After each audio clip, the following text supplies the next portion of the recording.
that will allow anybody who can't join us this morning to watch it later if they want. But thank you to all who are here with us this morning.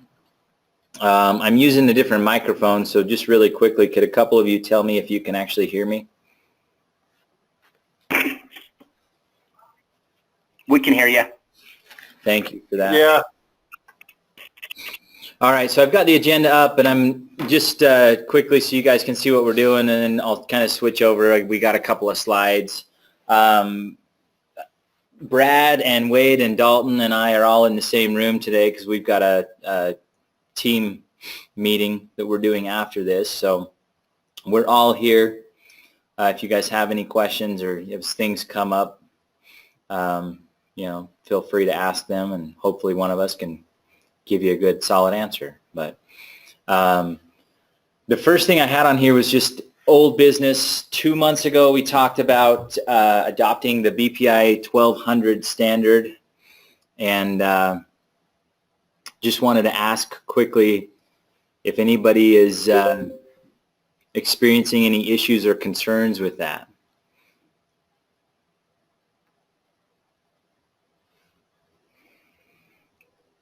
The main changes on this was that it allows you to test a warm vent with different times and things like that. And then Got rid of the CAS depressurization. no CAS depressurization. What else was it? Those are the biggest things. The ambient COs. Oh yeah, action ambient levels CO are a went little higher. up from 35 to 70 parts per million. Action levels have been changed a little bit, but the biggest impact I saw to the program was the time at which you would test for spillage. So on a water heater, instead of 1 minute, it'll be 2 minutes. On other appliances, you can have up to 5 minutes. It will just allow you to not condemn more equipment. Again, we ask the question, is that good or bad or indifferent to all you guys? Do you want to stay with the more stringent standard that we have, which is 1 minute basically for everything, which we certainly can do if we want, or we can align more with the BPI standard? When you come up here and test, you'll be tested to the BPI standards if you're taking a BPI test. So that was the gist of it. For those of you who deal with those tests, have you guys been testing that way? If you have you noticed any differences, or are you aware of any issues that it would cause you that we want to think about?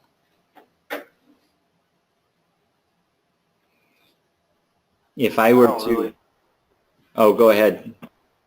I don't really see a whole lot of difference, actually. It's just a matter of what standards you have to follow. So Okay. if it fails, it fails pretty much. So Is there any anybody think of any reason why we shouldn't?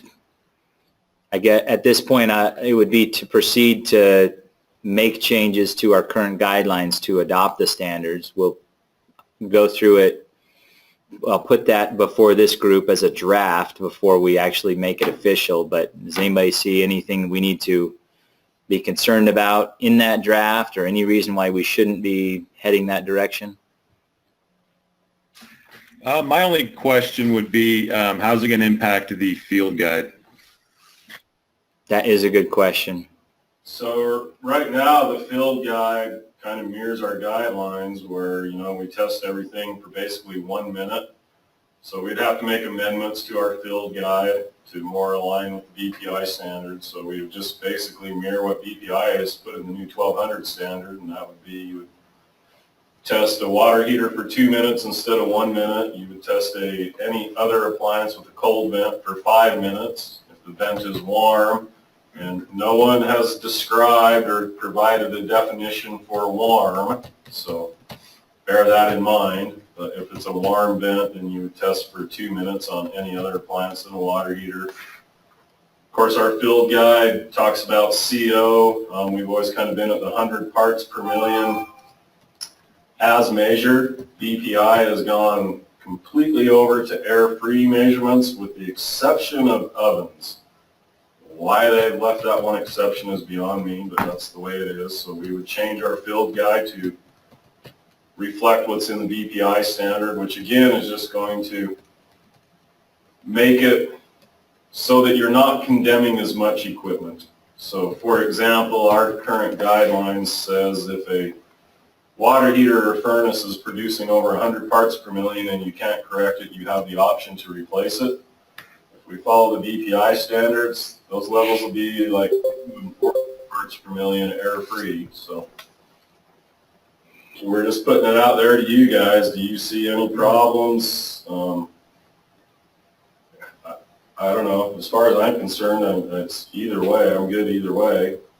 You will condemn less equipment based on high CO, but I don't know that that's a problem unless you guys all think it's a problem. That's kind of where we're at with it. We would change the field guides to reflect the new standard.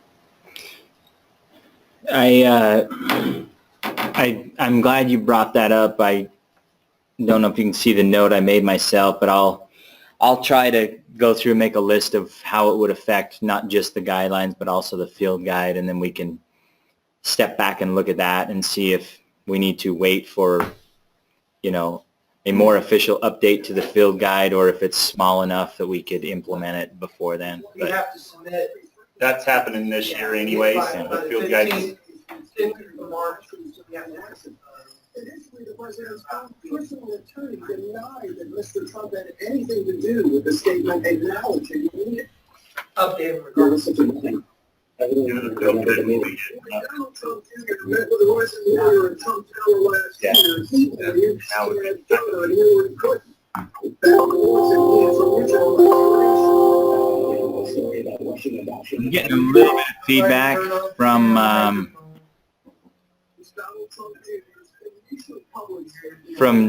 it looks like from Jesse. Jesse, are you able to turn, Jesse Garcia, are you able to turn some of the noise off, or do I need to mute you? Yes, hold on. All right. Okay. Anyway, that's all I wanted to talk about on that issue. And again, please, if you haven't started implementing that, we sent out that it was a BPI kind of a cheat sheet. It just covers all of the basics of that. If you haven't started implementing it, please do, because we need your feedback. And if you can give us that before we make a bunch of changes, that makes it a whole lot easier than after. But thank you for your feedback on that. I had one thing I'd like to add is the whole outline that they've provided in the 1200 standard is really easy to follow. And it'd be nice if we could incorporate all of that with the field guide. I like that, yeah. And I agree. So I just got to make myself a note, and apparently I'm all caps.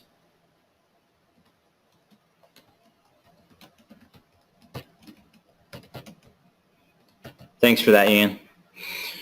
All right, I had a couple new business items. One of them is just a question. It's come up a handful of times before. It came up in a recent training, and I must have told somebody that we would talk about it today because I put it on my notes for this meeting. So really quickly, the question is, do we adjust ASHRAE for a deficit if we're replacing an old bath fan? And we'll talk about this in a minute, but we recently did a training for Utah Community Action, and the rest of you will get the pleasure of coming to a training in the near future and going through all of that, but especially for Utah Community Action, since we've already been through the training. For this question, what it means is that for ASHRAE, you have to have the spot ventilation, and in the middle of Wade's ASHRAE calculator, there's a spot where you're basically calculating what the deficit is. So if you go into that bathroom has to have 50 CFM intermittent ventilation. And if it only has 20, then you have a deficit of 30. Like, you still need to have some more ventilation there. And then you add a percentage of that to your total ventilation. The question is, if you went into that bathroom, say it's bathroom number 2, and you are replacing the old fan that was only moving 20 CFM of air, and that's where you're installing your new ASHRAE fan, and that's going to be continuous ventilation. The question was, do you account for the new fan on your ASHRAE calculation? And the answer is yes. When you do your final ASHRAE calculation, if bathroom number 2 has a continuous running fan, then you should be calculating as though it has a continuous running fan. And the simple answer is that bathroom no longer has a deficit. So in Matt's example, the bathroom we started with had a 30 CFM deficit, which would cause your continuously running fan to be increased by an amount because of the deficit. But if your continuously running fan is in that bathroom now, that bathroom no longer has that deficit. So your new ASHRAE calculation would just remove that deficit that used to exist. Hopefully that makes sense. In most cases, it shouldn't. I don't know if there's a setting on the fan to drop it down below 20, is there? I don't think so. Yeah, so what he's saying is true. Yeah. Anyway, for whoever that answer was for, hopefully that answered your question. If it didn't, reach out to me. And if you want, for those of you who haven't had the training, we'll talk more about that in the very near future, which you'll see in a minute. So. If you're running into that and it's a problem for you, please call one of us. I'm happy to walk through the calculator with you and show you and explain and go through ASHRAE with you and show you. So, and also at the end of the day, if you didn't remove that deficit, well, big deal. It's not going to change your numbers by that much. And Dalton and I have already told all of you when we come and monitor, we don't care if you're overventilated unless it's some crazy scenario where you needed 20 and you got 300 for some reason. But if you're a little overventilated, we're not gonna write you up for that. Won't be the end of the world. Okay. The next item I had on is just there was a request from a couple of people to move the garage air sealing up on the air sealing priority list. And just to quickly show you what that is, in the audit section of the guidelines, so section B9, and then it's B9 8K, so under the ducts and infiltration section, there's a list of this is where it talks about your air sealing strategy, and there's a list of prioritization of air sealing measures. And the first one is duct leakage. The second one is opportunities addressed in conjunction with your thermal strategy. And then the third one down is opportunities between the conditioned space and the attic. And the fourth one down is opportunities between the conditioned space and the attached garage. The comment or the ask was that since this one with the opportunities between the conditioned space and the garage, since it's for health and safety reasons, we're wondering if we should be moving that up just one step. So basically it would be moved up before your opportunities between the conditioned space and the attic, because we should probably be looking at that as a higher priority than just air sealing stuff. So my ask to you guys is, what are your thoughts on that if we were to make that change? Do you guys agree with that, disagree? Would it cause any problems? Does anybody feel strongly one way or another? I think there's some training videos out there that says that actually should be number one. Yeah.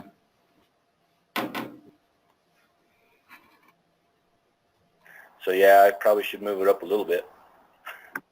Okay. Any other thoughts on it?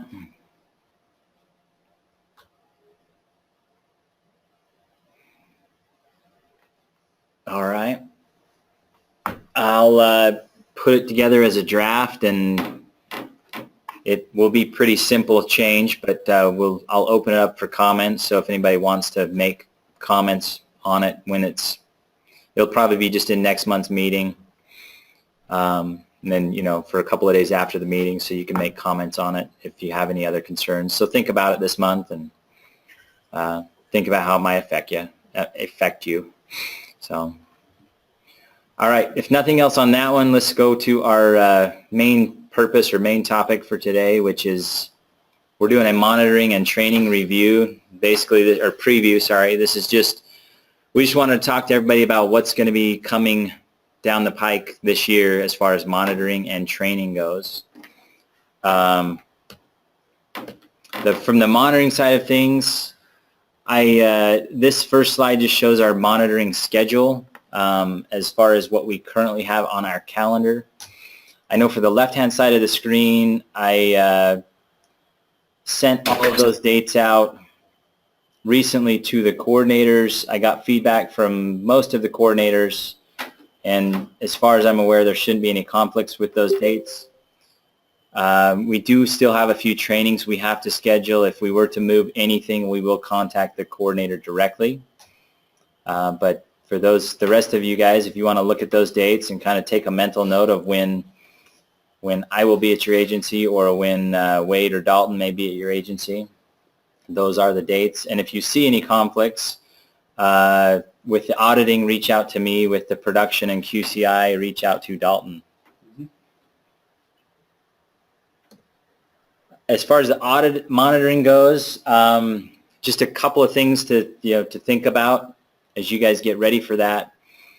I will be using the exact same tool that I used last year. So when I'm done, you should have essentially a scorecard that you can look at how you're doing this year and compare it to how you did last year. My whole goal is to just help the auditors to succeed. And so I want auditors to be able to measure their improvement and see how well they're doing. And then, also with that, the goal has been to identify opportunities for improvement. So I think it's been an effective tool. It's helped me to identify a handful of areas that we've been focusing on in training and things like that. So I plan to use the same tool. I don't anticipate any major changes. There's really nothing on there. Other than last year, I did not take the opportunity to really look at how closely the estimated costs aligned with the actual costs, because most of the audits that I reviewed were not on completed jobs. So I will be taking more of an opportunity to do that this year. That would be the only difference you might see on your scorecard. The audit monitoring, it should look the same, other than I'm going to try and review the audit files before I come to your agency. So I'll be asking you guys for files 2 to 3 weeks prior to my visit. If you can send them electronically, they do need to be sanitized. If you cannot, or if it would be burdensome, then I'll work with you guys and I can come and just pick them up from you, or I can bring a thumb drive and come and get a copy, whatever works. If you have nothing but paper copies and it's a huge burden to have somebody scan them, I will come to your agency and bring my scanner. Just whatever we need to do to make it so that this is not a huge disruption for you. And then, so with all that, and anticipate, 2 or 3 weeks before I'm coming, I'm going to have to do that. And I will need your audit files, a copy of your setup library, a copy of your fuel library, and your change log. So whoever is responsible for those, the auditor responsible for making sure those things are updated, please make sure they've been updated. At the beginning of each year, you're required to update your setup library, your fuel library, and your change log needs to be kept up to date as well. So if you haven't recently, there weren't any major changes, but the fuel library should have been updated a couple of. Yeah. So anyway, take a look at that. Make sure things are up to date. If you have any questions on any of this, feel free to reach out to me beforehand, because I'm happy to spend whatever time you want before I come and, start looking at things. So, and then this is the last slide I want to talk about for audit monitoring, and then I'll stop talking and let these other guys talk for a minute. From last year's monitoring, these 8 items were items that I found kind of at multiple agencies had similar issues with them. And so I've listed them as areas of focus. Where I'm using the same scorecard, I'm really going to be looking at all of the same things.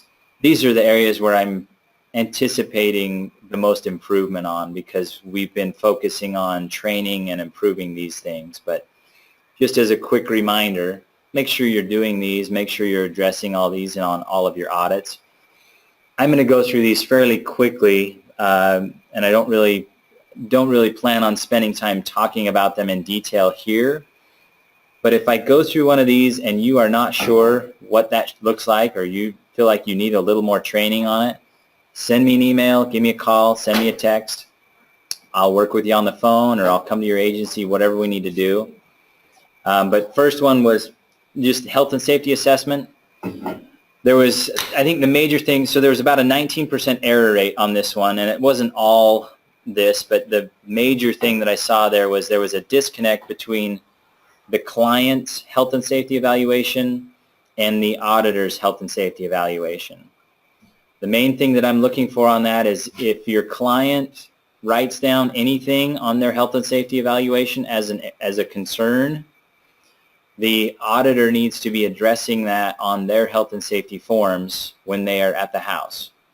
For example, if the client says there's mold in their bathroom, the auditor should go into that bathroom, should look and see where the mold is, should be talking with the client. And if all it is a little bit of mildew on some caulk, the auditor should write that on the health and safety form and say, you know, client had noted mildew or in the bathroom, and write down that it's the client's responsibility and that you provided some client ed. Now you've closed the loop. What's that? Give them the mold pamphlet. And Brad says give them the mold pamphlet. But anyway, the whole idea is that you've given the client some opportunity to communicate with us about any of their concerns that might come up with our process. So make sure you close the loop and address any of their concerns. A lot of the time it's just addressing their concerns and we're really not going to do anything about it, but they need to know that. The main thing that we're looking for, though, is if the client has listed that they've got a kid with asthma, you need to write down you need to document in writing what you're going to do to make sure that we don't exacerbate the problem while we're weatherizing the house. So auditors, make sure you're taking a copy of the client eval with you. Yeah, so if the client identifies that they've got asthma, the house is going to be insulated with cellulose fiberglass. You need to coordinate with the client, make sure the kid is not in the house when you're doing the work. Yeah. That's a train wreck waiting to happen. Same thing if you're going to use two-part foam. Those types of things would be triggers for the client to cause an asthma attack. And so again, the goal behind this is that you do no harm to the client and that you don't leave the house in a worse situation than when you got there. All right. The next one was just there was about a 30% error rate where we were in entering the heating and air conditioning. Just make sure you're putting all of your heating and air conditioning on the heating and air conditioning tabs. That one would take a lot of time to get into. If you are not comfortable with that or you still have questions about it, reach out to me. I'll spend whatever time you need. Number 3 is that the XRF evaluations and documentation, there was about an 18% error rate. The error rate's a little smaller than the others, but the risk is high. We want to make sure that if you're finding lead, you've got to communicate down the production line, so make sure that everybody knows where the lead is. Basically, make sure you're using document A08, the lead strategy document, and that you have an XRF document attached to that. Make sure that it's being filled out properly and signed and all that stuff. Worst case draft testing, there was a 45% error rate. I do think most of this was a documentation issue, but that represents a high risk to the program. So make sure that you are documenting things properly. If you have any questions on that, go to YouTube, search for Utah Weatherization, watch the training that we did on this back in January or February. And then if you still have questions, call me. But make sure you know and understand how to do your worst case draft test and how to document it. Be looking very closely at that. Duct leakage duct testing, there was a 79% error rate. A little less risk to the program, but a fairly high error rate. So make sure that you are doing your duct leakage testing when it is required, and that you are addressing duct sealing and duct insulation. Make sure that you are evaluating for that properly. I think the biggest thing on that one was that there's nowhere on the audit to tell us when there's no duct outside of the envelope. So if there is no duct outside the envelope, make sure that you're noting that on your air sealing strategy. And then the rule of thumb that has kind of emerged this year is if you have more than 5% of your duct outside of the envelope, then you should be getting your duct blaster out. So, but watch that one. We had a lot of issues there. Measuring and inputting building shell components. These were all the little, I forgot a cantilever. I forgot a little section of the foundation. There was about, well, a 38% error rate. You watch those. There's not a huge risk to the program, but definitely an opportunity for some improvement there. Improving infiltration reduction through diagnostics and a clear written strategy. This is 62% error rate. Make sure you're writing clear air sealing strategies and you're following that prioritization list that we just looked at. And then the last one, there was a 26% error rate in baseload evaluations, and this was a mixed bag. It was refrigerators, light bulbs, and water heaters. With water heaters, remember you're evaluating water heaters so that you can determine whether or not you're going to replace shower heads. So make sure you're evaluating the shower heads. If you're evaluating refrigerators and you do not understand what kilowatt hours are or how they would compare old ones to new ones or anything like that, reach out to me. But those, we're looking for all those. And there was just kind of a plethora of mistakes on those. So those are the things, along with everything else, that I'll be watching for. These are the ones I'm really hoping to see some improvement on. So again, if you're uncomfortable, reach out to me. I would love to help you. Who wants to take production monitoring? I will. All right. Can you guys hear Dalton okay? Can everybody hear me? Yeah. Yep. So with production monitoring, we'll have kind of the same flow that we've had in the past 2 years. I'll be sending out monitoring letters 3 to 4 weeks prior to the visit to give you time to get the client files ready. One of the big differences this year, I'll be coming around by myself to most of the agencies. So I'll definitely need to get the files from you guys 1 to 2 weeks before my visit so I have time to review them, so I can better monitor while I'm out there at your agencies. And just like Matt said, if you guys have an issue getting them to me electronically, call me up, let me know, and I can come out, either scan them or put them on a thumb drive or whatever we need to do. Because I'll need those at least 1 to 2 weeks before my visits. And then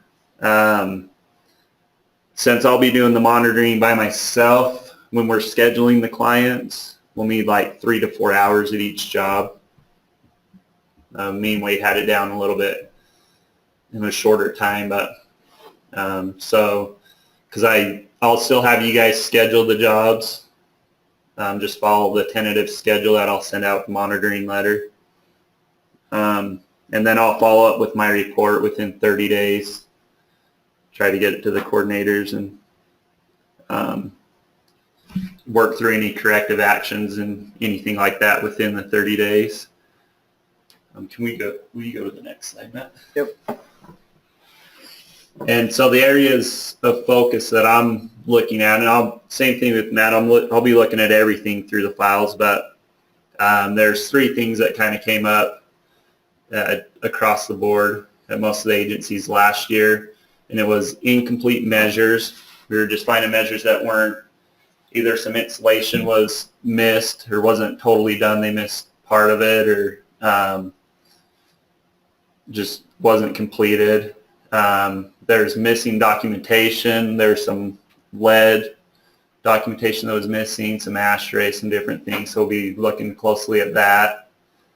And then incomplete jobs reported as complete. The QCI signing off on something that wasn't completed or didn't have everything in the file that should have been in there before he signed off on it. So those would be the three main areas that I'll like to see the most improvement in. But yeah, with that, everything should be about the same as years prior. So does anybody have any questions about production monitoring?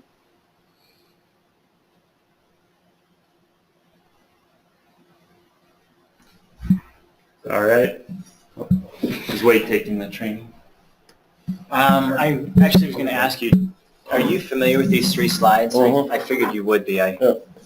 But I just wanted to address that.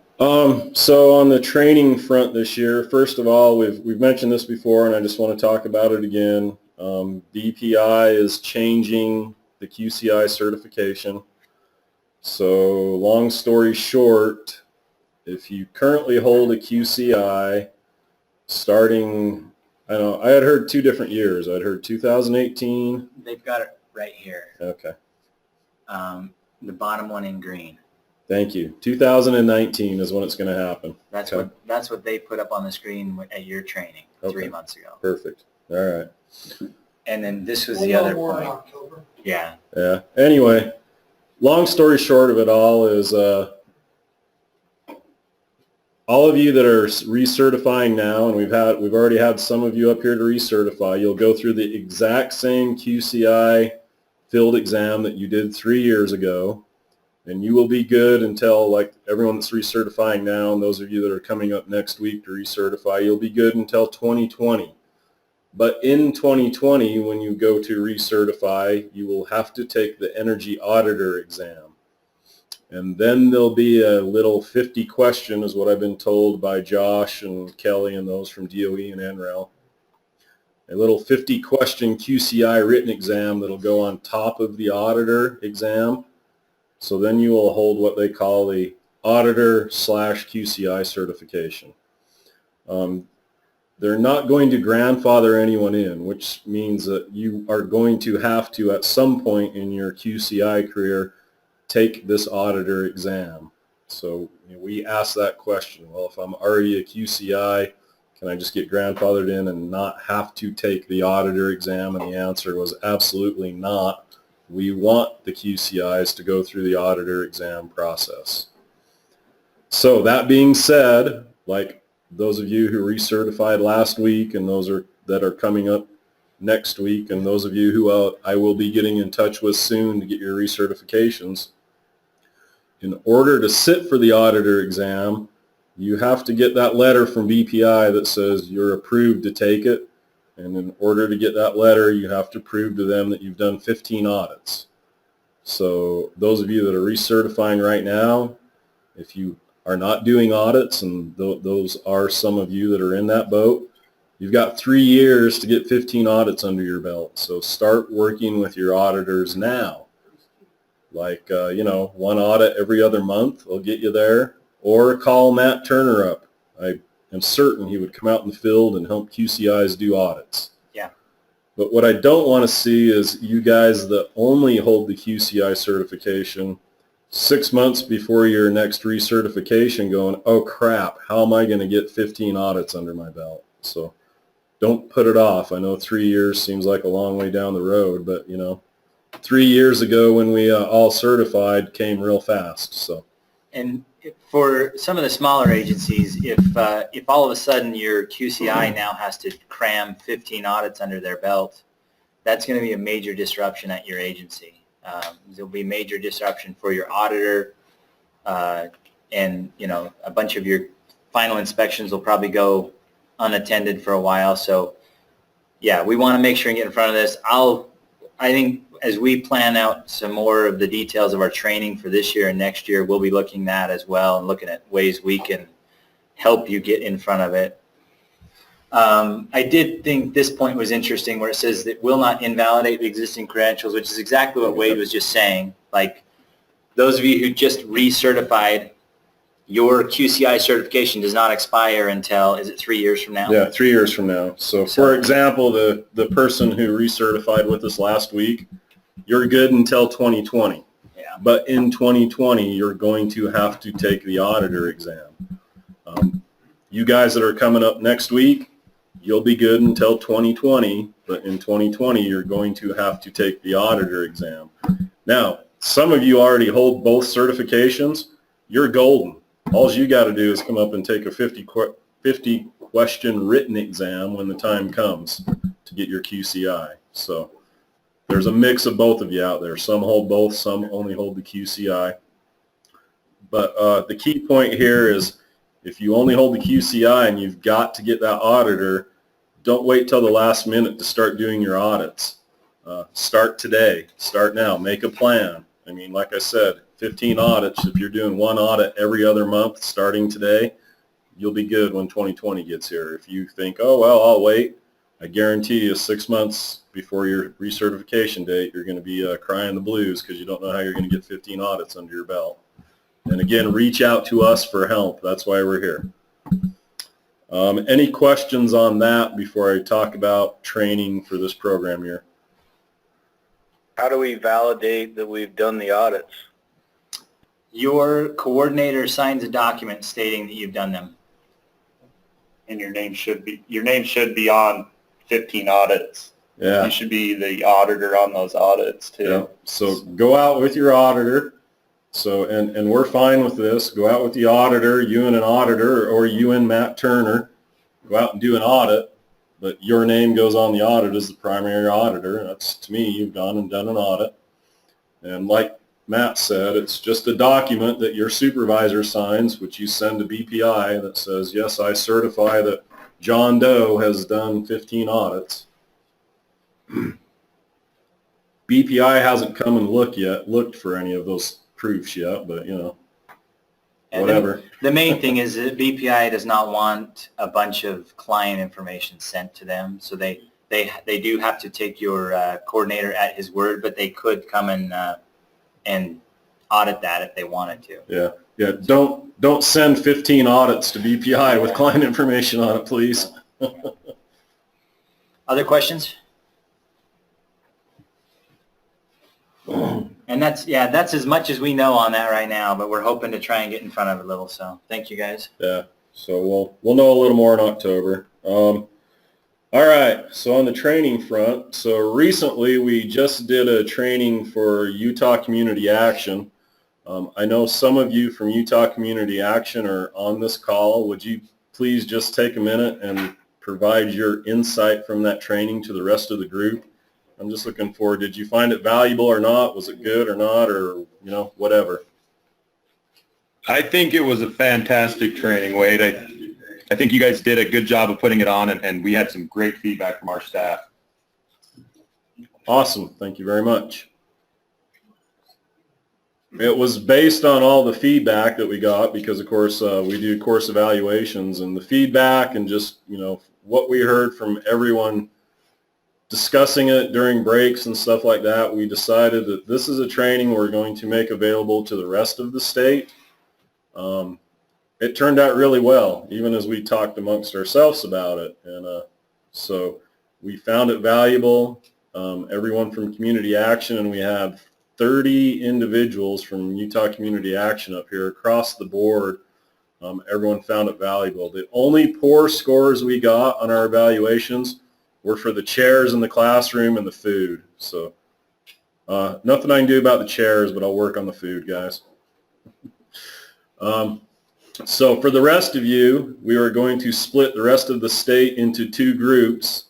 I will be getting in touch with you guys here shortly, if not this week, next week, and we will get that training scheduled for you. Brad has tasked us with getting it done before Thanksgiving. So we're all looking at our calendars, deciding where we're going to fit you in. It looks like there'll probably be one in September for sure. We thought that this month, August, would just be too hard and too fast to do it, so we're looking at probably one in September and probably the last one in November just before Thanksgiving, but we don't know yet. That's what we're going to figure out today.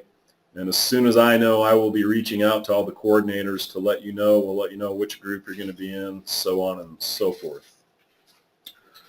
QCI recertifications have started, and don't worry if you're close. I'll be getting a hold of you. That's what I'm doing, is contacting everybody who's close. So I've already had one individual up last week. I've got a couple more individuals coming up next week. And if you're close, I will be getting a hold of you. The key thing is you need to get into your BPI portal and make sure you've got your CEUs. If you don't have 24 CEUs, you're going to have to take both exams, written and filled. And you all know how bad the written exam sucks. If you have 24 CEUs, you only need to take your field exam, which the last individual who was up here showed up, walked in the door. We handed him the new BPI standards. He went in the house and took his exam with absolutely no prep time whatsoever and passed just fine. So we're not worried about you guys passing the field exam. It's the exact same field exam you took 3 years ago. You guys, this is what you do every day for a living. It shouldn't be a problem. That being said, anybody who feels like they want refresher time before they take the exam, please reach out to me. We'll be happy to provide you with that refresher time.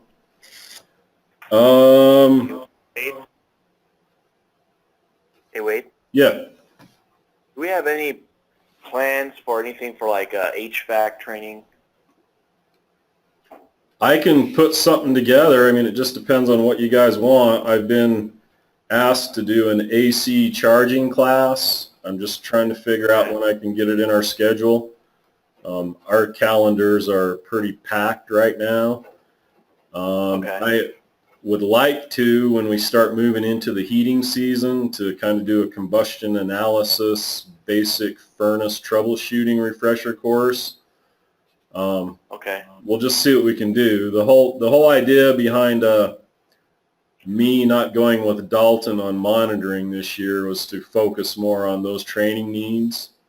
So between the training we did for Utah Community Action and that training that we're going to provide to the rest of you, and the QCI recertifications, training I'm doing for the state of Wyoming, and other stuff, our calendar is pretty packed until January, but I'm happy to do my very best to accommodate those needs as they come in. The best thing to do is send me an email reminder. Hey, Wade, we need a little HVAC training, and if you can be a little more specific, exactly what HVAC training? Combustion analysis, troubleshooting. When we have an in-house HVAC tech guy, and I just like when the days he can't come to the audits or something, like, so that way I can at least look at the furnace and kind of figure out what needs to be done would be kind of helpful, and or he needs, like, he would benefit too from it as well. So, but I'll talk to the coordinator and see. Okay. If you can get me specifically what your guy wants, you know, in the near future, I mean, we'll do what we can to get it. Even if I have to come to your agency and go in the field with him, I'm happy to do that. But, you know, what is his immediate need? Does he need to know combustion analysis? Does he need to know basic startup? Is he struggling with troubleshooting? If I have that kind of information, then I can, you know, better get it in the schedule. Because if I know he just needs you know, startup refresher, well, that's a half-day class I can do here or there, you know. If the guy doesn't know how to troubleshoot, well, we got a week's worth of work ahead of us to get him through that. So I kind of need a little more information. I'll talk to him. Okay? Cool. All right, thank you. You bet. Let's see, the other thing on the training front. So we'll be providing the rest of you with the training we provided to Utah Community Action. We're also looking at bringing in some national trainers. I've been in contact with several. I'm having a little bit of a trouble getting quotes from them, but I'm pushing them, and that's one of the things I'll be spending my time doing is we want to bring in some big-time national trainers. You know, get all of you together up here as a group, the entire network, to do a 1 day, 2 day max. We don't want it to really dig into your production, but one half to 2 day training with some big time national trainers, and just so you can see some different training faces, so we can have some national trainers here at our little facility. We thought that'd be kind of fun. I wanted to get something like that put together as soon as September or October. It's not going to happen. I haven't even got one quote in from 7 different trainers I've contacted. So January, February is when we're looking at the first one. We talked about doing 2 or 3 of those during this program year. I can tell you right now it'll probably only be 2. But we'll keep you posted on that. Again, that will be everyone from every agency will come up and go through a big kind of national training thing.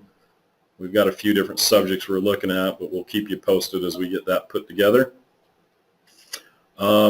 Peer exchange training. We don't want to get too deep into the weeds in that one during this discussion. We're going to discuss it with your coordinators at our next coordinator meeting, which is coming up when, Brad? Late August. Late August. We'll be doing a coordinator meeting. The peer exchange basically boils down to we take a QCI from agency A and send him up to agency B, and QCI from agency B goes to agency X. And anyway, we're going to move you guys around a little bit. We think it will be very beneficial for you to go see how other agencies operate and to do work with other agencies. 52 card pickup. We're still kind of figuring out the logistics. I'm of the opinion that we start with the QCIs. That's just my opinion. Maybe we start with the auditors. We have some very big agencies. We've talked about even crews. You know, we got to work through the logistics of all this. That's why we're going to discuss it more in depth with your coordinators. But that's on the horizon.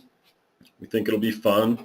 The state will kind of facilitate it all, so we think it'll be a good learning experience. So stay tuned for more on that. And then just the last thing I want to throw out there is Brad has allocated a bunch of extra TNTA money for us so that we can do these additional trainings and peer exchange and stuff. Also on that note, look for national trainings outside of the state. So Energy Out West, ACI, there's some good stuff out there, and attend them. We've got TNTA money for you guys to do that. Again, that's kind of your coordinators to decide who goes where, what, and how, and why. But start looking for those trainings, and if there's something you feel strongly that will help you be better at your job, by all means, you have our support. Again, your boss, your coordinator, will make the final decision, but we will stand behind that 100%. I think that's all I've got. Anyone has any questions? Also, if you guys come across some good training that would benefit everybody in the state, let us know. One of us at the state know. We can get that to all the other agencies. Yeah, absolutely. Share with the network. If you find something out there you think is just stellar, please let us know so we can let everyone else know. It's in Hawaii, don't ask. About Guam. I tried to get some training in Cabo, but Brad said no. We're still working on it. Anyway, that's all I have for you guys. If you have any questions, please ask. Are there any questions about anything while we're all in the same room?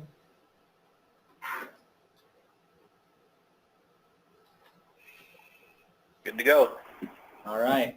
We'll do it looks like our next meeting is September 5th. I think that's the day after Labor Day, but I think I'm going to stick with it even though it's the day after vacation. So if you can't join us, it'll be recorded. You can watch it later. If anybody has any suggestions for a training subject for that meeting, let me know. Otherwise, we'll kind of pick something in a couple of weeks that seems timely. And I was a little on the fence. I'm still a little on the fence about whether or not this one quite qualifies for BPI CEUs. I think we're pushing the limits on that. From the looks of the faces in the room, I don't think I will bother to send out the list of attendees for this one because it's a little, yeah. Anyway, you should have plenty of other opportunities. But if anybody feels differently, let me know, and if you want to submit it, you're welcome to submit it. Hey Matt, how do I send you a weatherization program like audit, just so you can check on it? You pretty much have to send it as a PDF if you can convert it into a PDF.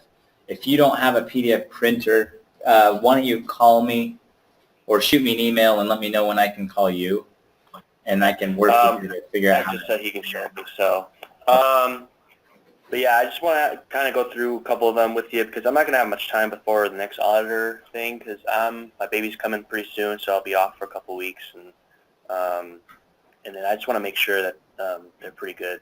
Okay. We had a couple complicated ones. Yeah, and as for any of you guys, I'm always happy to review any audits. I'm always happy to, help prepare and things like that. So yeah, absolutely. If you're not able to figure it out, just give me a call. We can figure out a way to get a copy of them sent to me. So. All right. Thank you. Anything else before we end? Well, thank you guys for attending, and thanks for your participation, and have fun out there weatherizing. We'll talk to you soon. Thanks, guys. Thanks. Thank you. Thanks.